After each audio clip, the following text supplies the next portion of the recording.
Hello. पापडीचा वेल मस्त जाळीवर पसरलेला आहे आणि त्याला आता छान भरपूर फुलं आणि शेंगा लागल्या आहेत. काही शेंगा आता मोठ्या झाल्या आहेत, ज्या तोडण्यासारख्या आहेत त्या आज तोडणार आहे. मी ही जाळी जी पसरवली आहे त्याच्यावर वेल छान पसरतो आहे, पण ही जाळी काय झालं आहे, खूप छोटी झाली आहे. त्यामुळे शेंगा त्याच्यावर आडव्या होत आहेत आणि मला ते दिसत नाही आहे.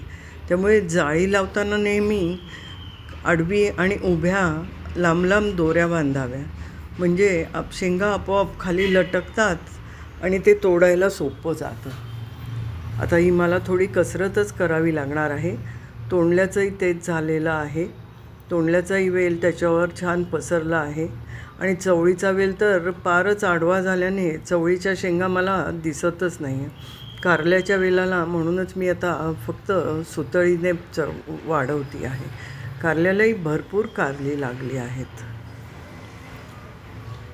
अशा प्रकारे आता सध्या वेलवर्गीय भाज्या तर माझ्याकडे खरोखर छान येत आहेत.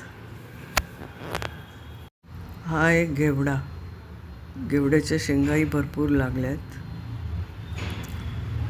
त्यामुळे आज बऱ्याच भाज्या तोडल्या आहेत. व्हिडिओ तुम्हाला आवडला असेल तर नक्की लाईक, शेअर आणि सबस्क्राईब करा.